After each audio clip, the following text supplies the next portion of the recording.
You know that Keeley Companies is all about fostering the world-class culture through their incredible cultural pillars. Well, it was time to add a seventh cultural pillar, Keeley Green.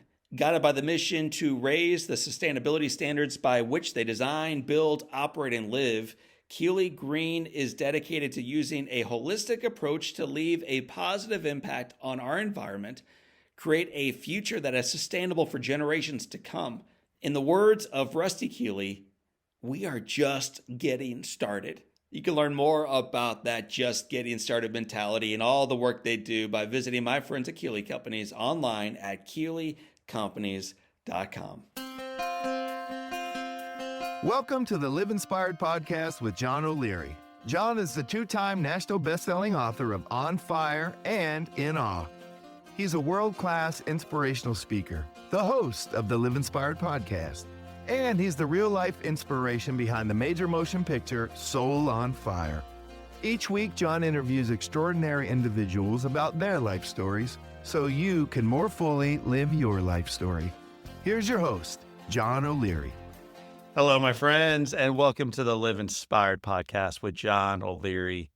You're going to love our guest today. She has woken up early. I've actually stayed up kind of late to put this podcast together. She joins us from halfway around the world. And I think as we go through her story, her upbringing, her radical start and where she is today and the impact they're having globally, you're going to recognize why it was worthwhile for her to get up early, for me to stay out late, and for us to put together this time for you to hear this story, not about what Masami has done in her life, but what her life might mean for you and yours. So buckle up. Here we go. Get ready. Masami Sato is the founder and the CEO of B1G1. It stands for Buy One, Give One. It's a global giving movement that helps thousands of businesses, not people, thousands of businesses turn everyday transactions into acts of generosity. In other words, acts of love. Masami is a two-time TEDx speaker, the best-selling author, but she's also helped inspire 400 million acts of kindness worldwide. That's incredible. 400 million acts of kindness. Her life has multiplied through intentionality and made all the more remarkable because as a child growing up in Japan, she was deeply introverted, struggled communicating with others, and connected more with nature than with people. Today, Masami joins us to share how a lonely childhood led her to travel the world with so little money she had to get by on the generosity of others. She also had to lean into others because she had no words. She came over to Canada, North America, then the United States, not knowing English. But she learned it. You're about to hear that. She then went down to Latin America and South America, where she picked up yet another language, Spanish. Step by step, word by word, kind act by kind act, she began to recognize what mattered most in life wasn't what you could get. It was how you could make a difference for others. B1G1 was the outgrowth of this. What if everyday actions, even something as small as buying a cup of coffee for someone else, could change their life entirely? Well, family, friends, you're going to enjoy this conversation. You're going to leave it inspired by the power of small acts, reminded that generosity is not reserved for the wealthy or the powerful, and encouraged to start making a difference today rather than waiting for someone else to make a difference in that day to come. So buckle up, get ready for a wild ride of generosity as I bring on my newest friend and now yours, her name, Masami Sato. Masami, welcome to Live Inspired with John O'Leary. Hello, John. It's so good to be here. Well, you and I have several mutual friends, one who connected us and said, John, you've got to learn more about this woman's work. So I did. I listened to Mirren. And then I did more research. And finally, I reached out to our podcast producer, Amy Loyette. And I said, Amy, we've got to bring her on because this woman's life story and the work you're doing today is so important. It's so worthy. So when you introduce yourself to a new friend and they ask you, what do you do professionally? How do you respond to that? Well, that question is very interesting because I don't see there is separation between professionally and personally in my life. I feel like I'm a blend of just living the work that I love doing. And that actually is the entire my personal life from the beginning. If I am to describe what I do, then I would say I've been in the opportunity to work every day to connect with leaders, especially business leaders from around the world, and help them integrate measurable act of giving and kindness in what they do every day. And you've had millions and millions and millions and millions of kindness and generosity impacts. We'll talk about that as the story progresses. Made all the more remarkable from your humble beginnings. I think as impressed as I was by what you're doing today, and when people hear the story, they will be too. Part of what makes it even more wild is where you started. So let's back the train up a little bit. Where did you grow up and what was life like for you as a kid? John, that question you ask, the way you ask, is very remarkable because of who you are. And the people who are listening to you and your podcast deeply understand what you went through to get to where you are too. Mm. So thank you for that. And, thank you for hosting this conversation. And I have a different background. I was born in Japan. And because of my name, some people who are familiar with Asian culture may have recognized that I was Japanese. But growing up as a very, very introverted child who didn't know how to speak, like when I was young, and if I had to say something in the class, I would just cry because words didn't come out, but only tears did. Mm. And I read that about you and I was amazed. I mean, here you are, this professional speaker and this global movement leader who is very rarely lost for words these days. And yet, as a child, you had none. Yeah, I didn't know how to communicate with other humans very much. I felt even more connected with nature and insects, animals, and I used to believe that I could communicate with them.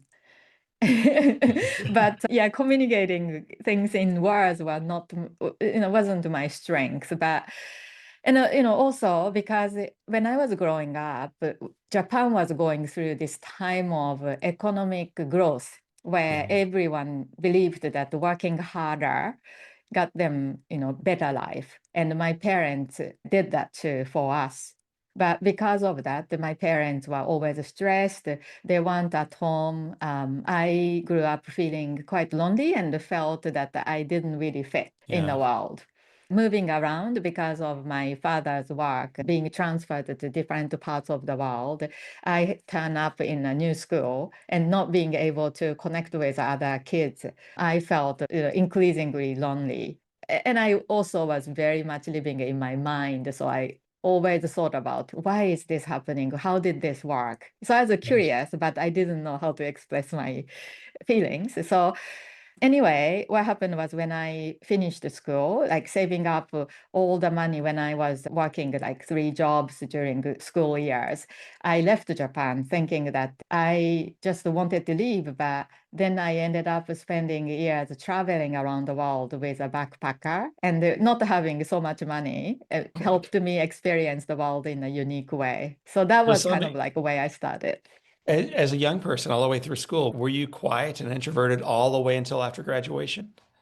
Um, there were times I started to change and connect with things better when I started to work. And so what happened was schools were, place where I didn't feel I could be me. But Yeah.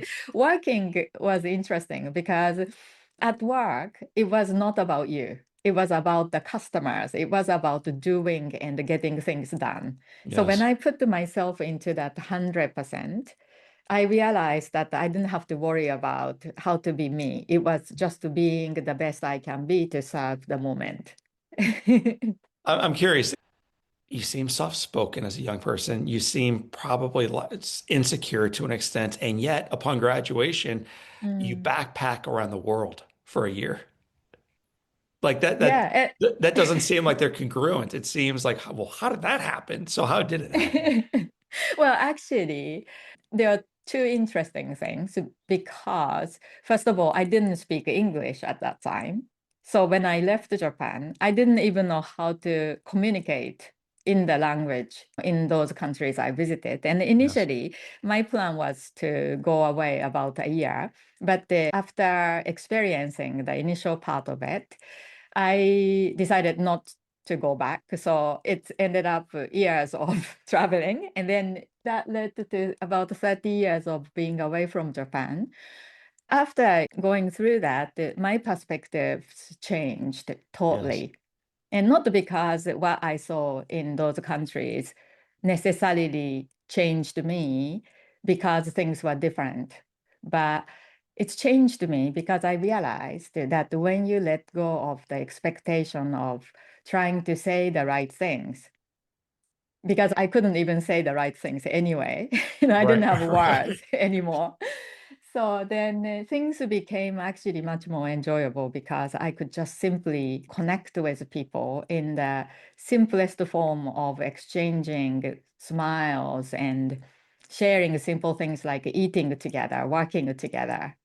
Mm. So that really transformed how I felt. How did you decide where you were going to go next? Oh, actually, initially, because I couldn't speak English, so initial intention was go and learn English. So I went to Canada, and that was my first stop at that time, and studied English for several months. And then with that, I then started to travel, and I went to spend the time in America. So I went around America camping as well. And I went to also Central America and I wanted to learn Spanish. And at that time, years ago, it was quite cheap to study Spanish in Guatemala. So I spent some time. And so then I kept going. I just couldn't stop. As you're traveling around, what are you learning about humanity? Mm. Because you're meeting Uh, Canadians and then yeah. Americans and then the Yeah. Guatemalans. So what are you learning about humanity? And what are you learning about yourself? Mm.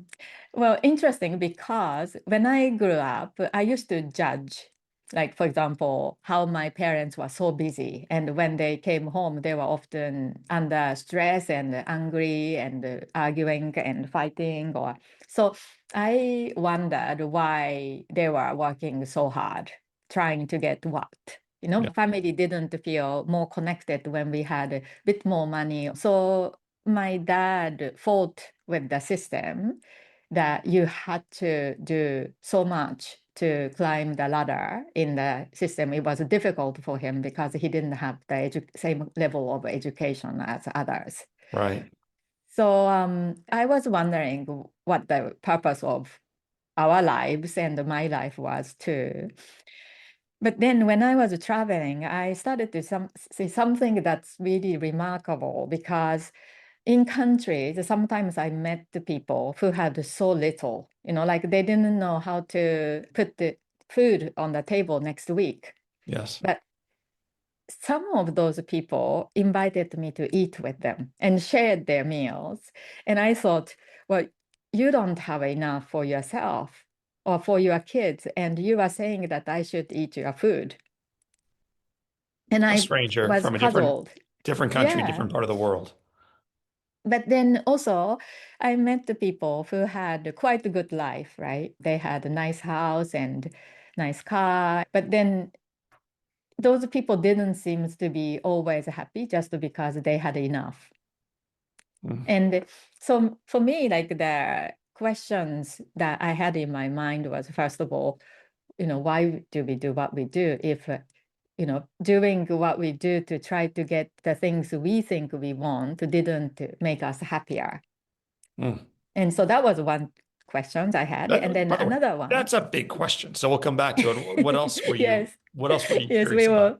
Yeah, we will definitely come back to that. But another question was when I realized that in many parts of the world, the realities I didn't really even know that they existed were the normal way of living, such as people who don't even have access to simple things like clean water, which, in my country, even when I was a child, that's a long time ago, but you turn the tap on and the hot water comes out, right? But in so many parts of the world, people, just as a normal way of living, will have to pick up a bucket and then walk for a couple of hours to collect water and then carry the heavy bucket on their head and walk back. And that was the ways that women and young children would begin their day every single day. And sometimes you just have to miss school or work. So then I thought, like if young kids are sleeping on the street and not even being able to go to primary school, then surely somebody would help. But the help wasn't available in so many places, and the people accepted that as a normal way of life. So there was like different things coming up for me and thinking that why are we buying, like people like so obsessed by having more when having more didn't make us necessarily happier. But then in some parts of the world, when people are accepting the life of not having even basic things, but then some of those people are willing to help others. And then as a part of helping, they seem to be smiling. All right, so you've had more time to reflect on that important question than I have after hearing you share it. And it's one I think we all wrestle with. Why are we here? What brings Mm. meaning? What is success? What satisfies? So as you are traveling around the world and encountering those who have everything, who are upset and disappointed in their life, and those who have nothing, who are willing to share everything they have because they're grateful for their life, what are you discovering about life? I had two simplistic thoughts at that time. One was that, well, actually, having more wasn't the key to greater meaning and happiness. Another thing was, well, actually, if consumerism seems to be causing challenges, greater challenges for the world because of environmental distractions and things like that, maybe not buying things might make me find the joy and the happiness. So what I decided to do when I eventually had to go back to Japan because I was running out of money, I initially tried to work in a job and I did, but then I got this illusion again. So I thought, okay, I'm going to see whether I can create a life which is totally self-sustaining. So then so I was very like simple thinker. So I went to countryside in Japan and found this tiny community where traditional farmers and the people who believed in natural way of living were creating a community for self-sustaining living. So I went there to work with farmers. And then I wanted to learn how to make everything Yeah. without buying things. So I had that life in nature with farmers for 2 years, learning to grow food, to make things, to build a home. And out of that life that I had there, I didn't discover this totally self-sustaining life. And I realized it wasn't possible or it wasn't how life was meant to be.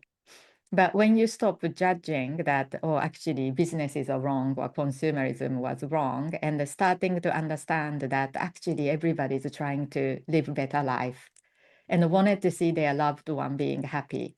Yeah. And when, yeah, you accept that we are all connected and our work have a meaning, we are here to exchange what we love and what we can do with our life with each other so that our lives get enriched because of our connection and because of the connection with the nature. Then I realized the life was probably actually simple because we can learn from nature about how to create the true lasting abundance with the cycle of how the world worked. So I had a really lovely time in this tightly knit community. Yeah. And you recognize, and at some point I've got to return to the world, not to fully embrace the way it's led, but to maybe shift it a little bit to not forget those who it's leaving behind. Mm. And so to talk about the idea, I know it took a long time to really form out fully, but the idea of B1G1. So anyway, I left the farm and then started to travel and then went overseas again and lived and worked in different countries. And I was in New Zealand at one time. And then that was when my life changed because I became a mother. And I didn't plan this because I used to think I didn't need to create my own family. because of how I felt when I was growing up. I thought I didn't need to create another child who felt like me. Mm. But then when I accidentally became a mom and I held my daughter in my arms, for the first time ever, I realized that I could no longer say I was too small to help. So this child that you did not plan on that arrives perfectly in your life, you hold her, and I'm assuming a hospital in New Zealand. No, I had a home birth. So okay, but you're in New Zealand, and this little baby shows up in your world. You hold her in your arms, and you make a commitment that you're not going to just say, "This is the way the world is. I'm sorry I didn't do more," but you want to do more to change the world. Because sometimes in life, beyond the logical reasons, you realize something profound about life. Life is like a game, right? Like you have a beginning and the ending. And in between the beginning and ending, you have this journey. Mm, And you think that our journey is about the destination, but then the destination could be the ending. But it's actually the meaning of life is the middle part. yeah. And the middle part, it's not about winning the game or point that makes our life truly meaningful, but it's the connection, the love, and the perspective and experience that enriches our journey in the middle. So, actually, the purpose of playing this game of life or even business is to enjoy. So you are holding this child, and you are committing yourself to not only enjoying life, but to making that life better for her and for others. And from that decision comes B1G1. Yeah, because I've realized that my daughter was very lucky by chance, right? Like the start of game, sometimes it's not fair, and often it's not fair, really, really unfair, right? Like a child is born in a family who loves them, but actually they don't have the means to even give very basic things like Right. critical medical care for the child with disability, or needs. And so I've seen the families and the mothers and the fathers struggle because of the luck that they didn't have. And then I thought, if my daughter was lucky, and I promised myself that I would do everything in my power to make sure that she will grow up safe, happy, and healthy. But there are so many mothers and the parents who didn't have that same ability. So I thought that even though I was still small to change the world, but I wanted to do something that was more than just taking care of my own kids and family. So that was the time I started my first business and became an entrepreneur and started the food business because I was Yes. passionate about food and how food brought people together. And food was the way I communicated to myself through. So yeah, humble food, small, tiny food business in Christchurch, New Zealand.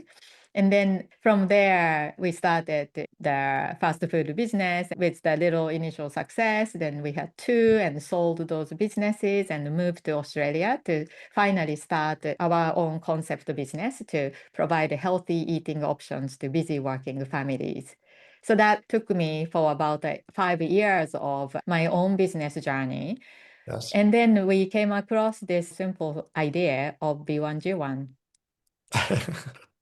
That's so awesome. So you're launching these businesses, scaling them out, moving countries, building businesses there, and then coming across this, you called it a simple, maybe, but it's difficult to execute on this simple concept of B1G1. Mm. So let's explain to our listeners and viewers who may not know what that simple concept is. What is the concept? So imagine, simply imagine if every time you enjoy your cup of coffee, a child receives access to life-saving water for a day. Or imagine every time you read a book and learned something great for yourself, a tree gets planted or a child receives access to a day of education. And imagine looking around your space right now and all of the things that enables you and brings joy to your life. And if those things were all contributing to the betterment of lives elsewhere, Yeah. then we actually can work together to really solve all of the challenges. And so that's the idea of B1G1, which used to be known as buy one, give one, and that's why it's B1G1. But then over the years, like so that in 2007, when I realized that in my food company, I was working so hard to grow the business so that one day we could be successful enough to do great things like set Yeah. up a foundation, build a soup kitchen, help street kids. So that was a dream. But then on a day to day, that dream felt like a distant future that was not connected with the moment now.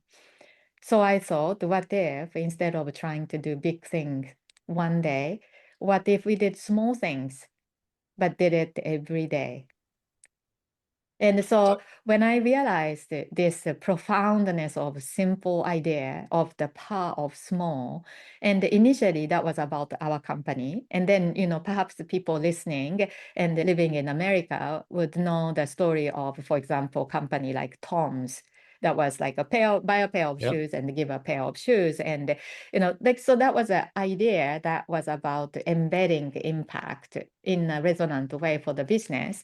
But what happened was when I realized that actually it wasn't just about me and my business, but there are so many business owners and leaders who cared about the different challenges in the world and started different companies, right? And they have their own stories. So I thought Mhm. instead of my company just doing this, what if we had a way for many other businesses to express themselves through the things that they care about? So that's why we sold our company in 2007 in Australia and then moved with two little children at that time to start B1G1 as the global initiative. And since then, we've been working on building the systems and connecting with business people who get this idea and helping them actually make it the way of their business.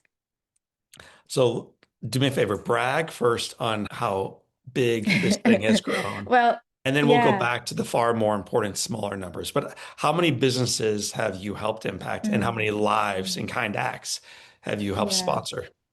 Yeah, so thousands of businesses have come in along the way. And today, on a regular basis, nearly 2,000 businesses are doing this. Out of those micro acts of contributions, because we started to be B1G1 not to work with corporations so that one or two companies would do this way of giving, but we went to business owners, right? Like people who are running small to medium sized businesses and their micro actions. And Yes. so over the years, these businesses have together created more than 394 million acts of kindness so far. And that's like starting from one tree being planted somewhere, or one book being given, or one day of education being provided to a child. So we are actually counting every single impact, which we call also a smile being created, because it's the moment when somebody's life gets better or one thing gets improved in the world. How do you speak to a business owner about why this matters? I mean, these Mm, people are already busy. They probably, many of them struggle already making payroll and keeping out of the red and keeping employees engaged and everything else. Like, how do you speak to a busy person about why mm. they should do even more for others? Well, like this question is actually deeper, John, because when we first started to be 1J1, nobody was talking about the social responsibility or CSR or ESG or all these things, right? Right. That seems to be becoming more like almost in trend. People are talking about the social responsibility now, but they weren't 18 years ago. So when we first started, we had to just call for people's kindness and goodness and the personal values and belief, right? And because already, even before the time of the rise of social responsibility and the purpose movement, people were already caring for each Yeah. other. And so when we talked about this opportunity for us to make our business to make lives better, then there were people who believed in those ideas at a more of a personal value rather than what's in it for me. And Yeah. then people came in as long-term partners in those early days when we didn't even have sophisticated process and systems and everything was pretty manual, right? Like at that time. But there are people who said, what a fantastic idea. We want to be B1G1 to be part of our business journey. It's good. And yeah, so that was like an old time. Then what happened was over the years, when things got developed better, so we have values to propose. We have a great system, automation options, templates you can download, and the widget that you can embed on your website to track the impact so that you can communicate this actually in a very nice, measurable ways. So today we have a much more benefits that we can talk about. So the business people have also advised us and me that, Masami, when you are pitching, Yes. you would communicate the benefit. So I You're in learned to sales, Masami. communicate benefits. Yes, Yes. I learned to communicate benefits, right? But then there is this irony, John, because when there are benefits, and then let's say we start with benefits in mind, right? And then the very same leader or business would start implementing things like giving because they heard about the benefits and they thought that was the reason for doing so. Or another company might go, well, you know, we believe in this. And whether or not it's good for our business or not, this is the way that we would do our business. And then let's say, imagine these companies implemented the giving and then start to communicate or feel what they are doing. Mm. Don't actually think about your own personal benefit or self benefit, but you genuinely believe that you are doing this because this is a part of you. Hmm. Then the benefit you end up experiencing is quite different. You Yes. know, maybe like both companies would have advantage, right? Because in this market of sea of sameness, there are so much competition and everything seems to be very same, right? Like, oh, there are too many accountants. We don't know which one to choose.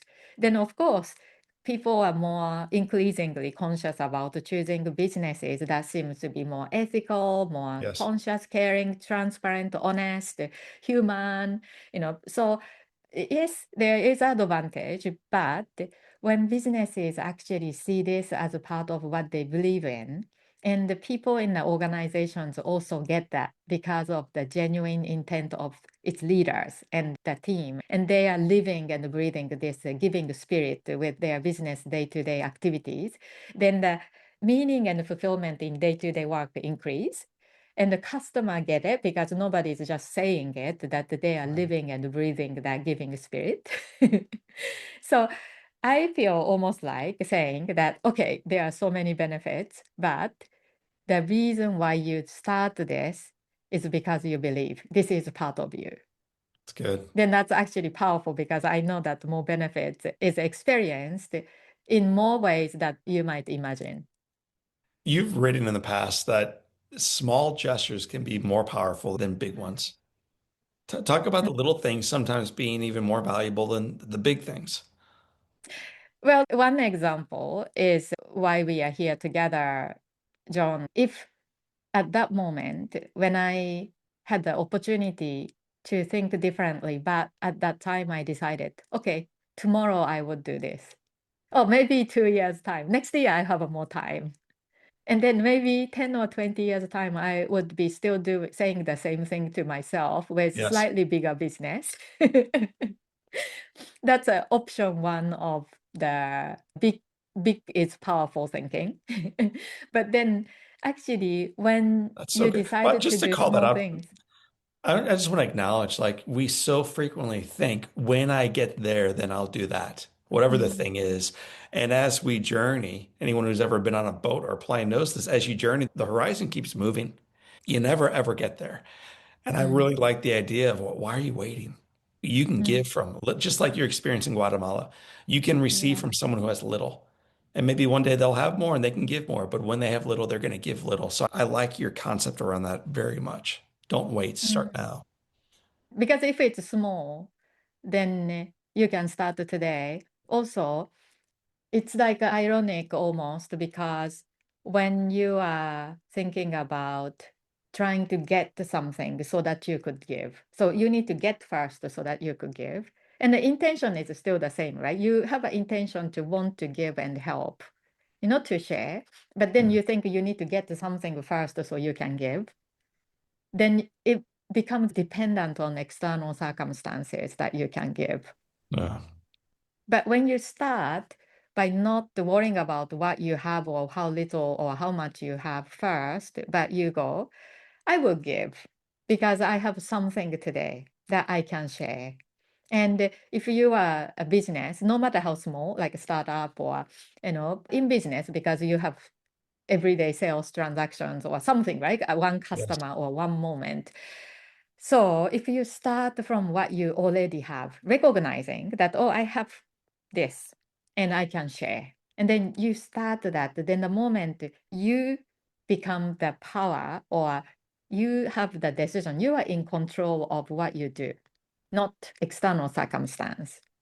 And then the moment when you share something, or genuinely feel grateful that you Yeah. had the ability to give and help others, then that gets to the cycle of motion that because you are sharing, you become in the mindfulness of like abundance, right? Like you already have something, you have a power, you have a time, creativity, and then you naturally attract something of that same cycle. So Yes. you attract the people who are in the giving cycle and frequency than getting cycle that, they are all competing and trying to get more so that they could do something and waiting for the bigger moment and feeling not satisfied. Yeah. Where then there's this group that seems to be actually living this abundance cycle, not because of how much they have, but because of how they feel and operate. Perfect.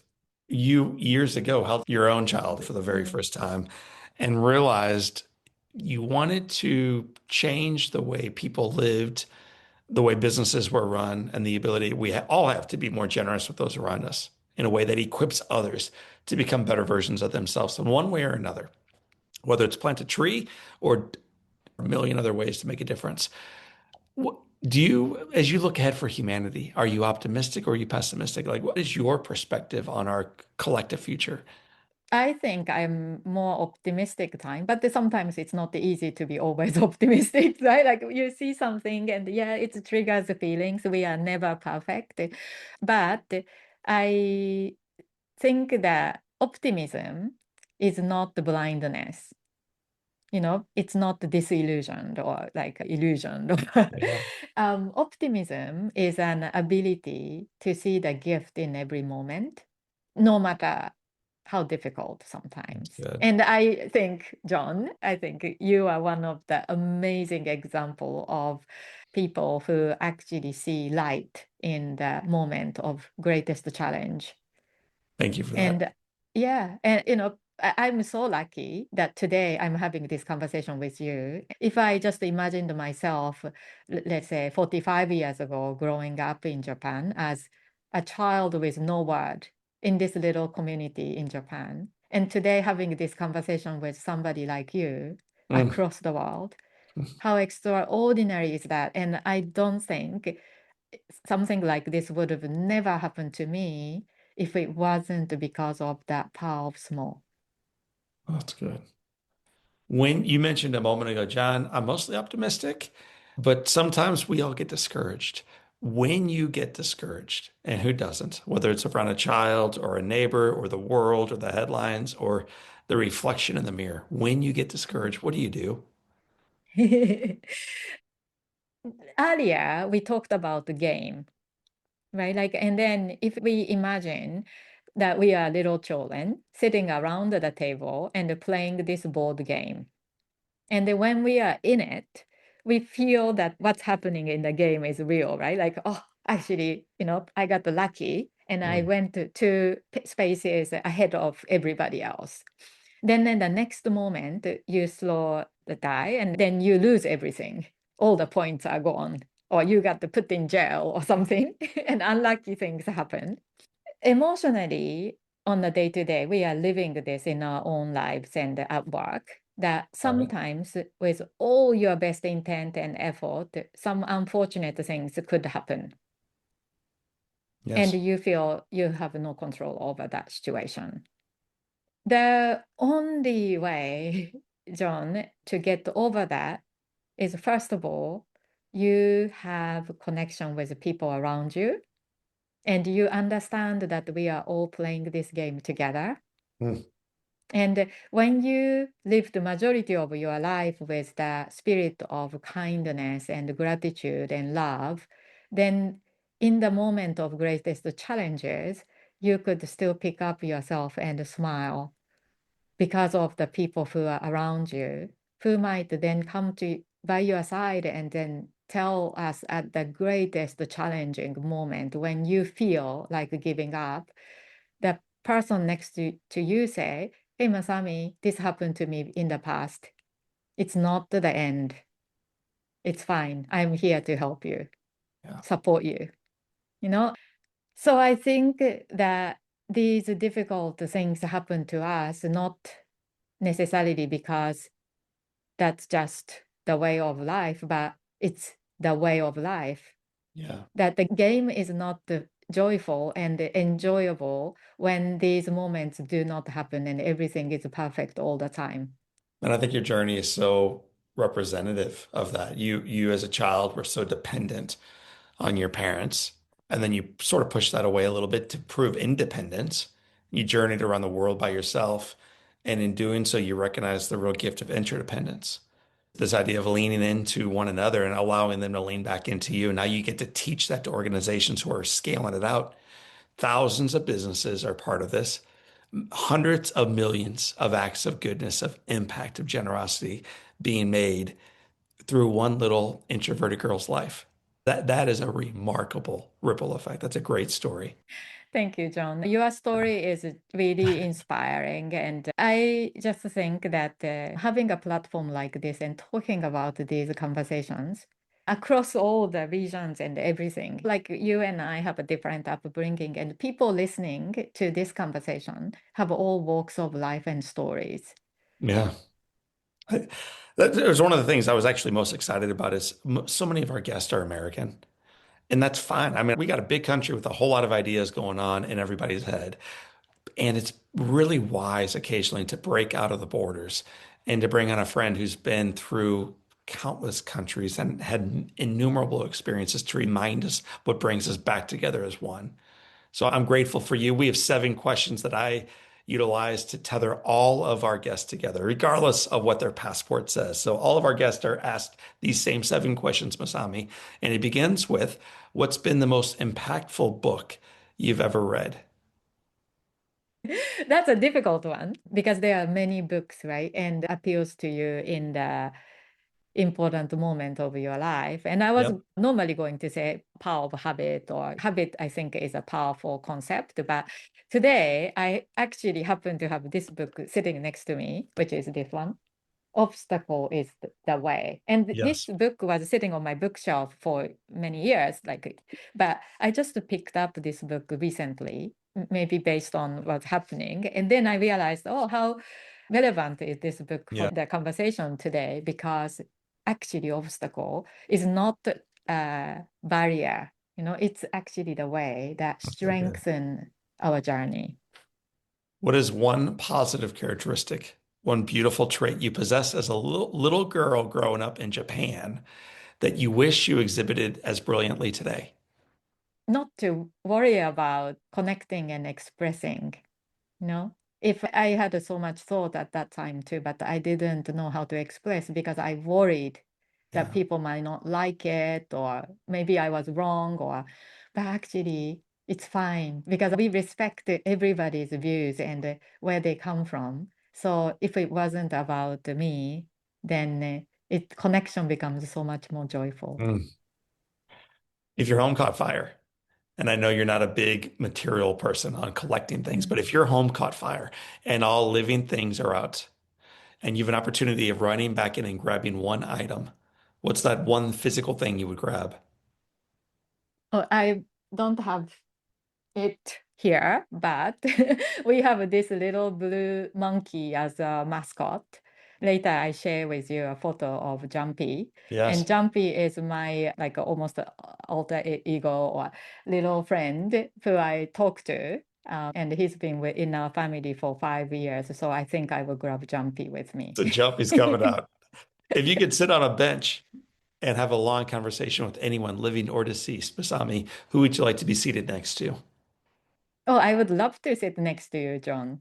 I'm ready for that one. You let me know when you're around or where you are. I'll track you down and we'll bring Masami. We'll bring your little Jumpy Yes. and we'll have a nice conversation together.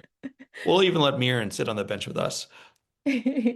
What's the best advice you've ever received? I think that people who shared their meals with me when they didn't have much, but they were giving me, feeding me. And that smile that they had in their face when I enjoyed the flavor of their art. That is the best advice. Yeah, so I've spent a fair amount of time in Latin America, like Guatemala and El Salvador and Costa Rica. And I've always found that the people who have the least are most generous, at least in those areas in particular. And it challenges me a lot to be far more generous than I currently am. So I appreciate you just having this conversation with us and reminding us about the advice they gave you, not so much through their words, but their actions. So, Mhm. with all that being said, what advice would you give yourself at age 20? Maybe just smile more and not, judge and worry. Yeah, that sounds like a bumper sticker we need a little bit more of here in the United States right now. Smile more, judge less, don't worry. So, Masami Sato, it has been said, my friend, that all great people can have their lives summed up in one sentence. How would you like your one sentence to read? Enjoy life. Masami Sato was very quiet for several decades, but she grabbed her backpack. She traveled the world. She realized what mattered. She let go of what did not. She reminds others what matters most in their lives, how to make a difference for others. And she enjoyed life. We appreciate you enjoying life and sharing part of the wisdom with us. Thank you, John. It's been such a pleasure, and I look forward to seeing you for real and having that cup of coffee together. I look forward to it as well. And by the way, those who want to learn more about your work, learn more about it online. They can go to b1g1.com and find out about our work. And this year is the most exciting year because even though we have worked with businesses around the world, this is the first year ever we are actually bringing this joy of creating micro smile and kindness in the world as a family. So we have a family initiative coming up where families can make Great this idea. act of impact creation in their life. Like every time kids do, that's homework, they can give education to another kid or, do dishwashing and then they can give access to water. So if you feel inspired and want to engage in the movement together, then you can add to the 1 billion impacts we are working together to create from here. Well, our family will be part of it. I encourage our listeners to jump on in. My friends, listen, I'm grateful for your lives. I'm grateful for your attention. We are grateful for your heart for this message you heard today, and then your willingness to live it out going forward. So you are listening to the story, the testimony of my friend, Masami Sato. My name is John O'Leary, and today, my friends, is our day. What a gift it is. Live with your soul on fire.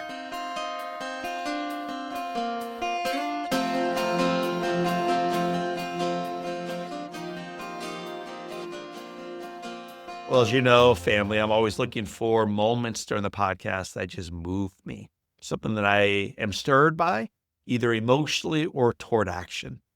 And one of my favorite moments in today's conversation with Masami Sato came when she described holding her newborn daughter for the very first time. In that quiet moment, she realized something that changed her life forever. She could no longer tell herself that she was too small to help. How about that? This woman who struggled so much for so many years of her life, who struggled in so many ways as she's bringing this child into the world, recognized she can no longer make excuses why she can't make the world a better place for herself, for her neighbors, and for her child. And from that small little realization while holding that baby girl came a global movement. Masami reminds us that we don't need to wait until we have more money, wait until we have more influence, wait for a better time to start making a difference. The power isn't in doing something big someday. It's doing something small today. If you enjoyed this episode with Masami as much as I enjoyed it, you will love, and I really do mean love, my conversation several years ago with my brother, man, Jake Harriman, a former Marine who served 4 tours overseas. Jake witnessed how extreme poverty fueled instability and violence. After leaving the military, he founded Nuru International. It's an organization working to end extreme poverty in some of the world's most vulnerable, some of the world's most difficult and dangerous communities.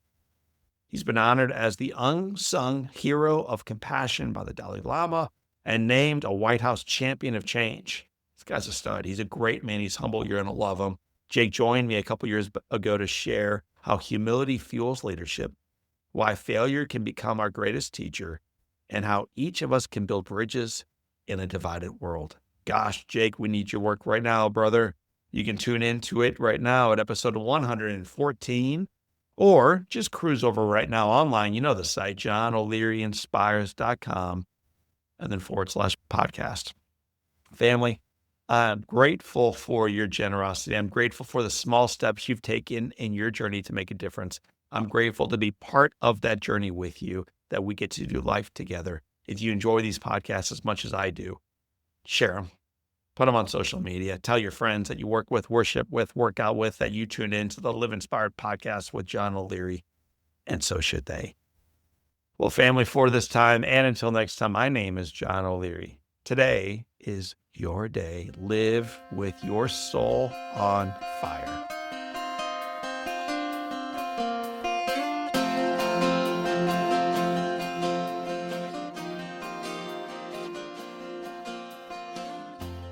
Keeley Companies was started almost 50 years ago by the one and only Larry Keeley. What started as a small family-owned paving company in St. Louis has grown to a nationally known full-service construction, development, and restoration partner. Larry the Legend, as he is affectionately known, has been a part of this growth every step of the way and continues to provide guidance as his son, Rusty, my buddy, drives their vision and achieves results on purpose. His unwavering foundation of a family culture with a focus on people has gotten Keeley Companies to where they are today, and their journey is truly just beginning.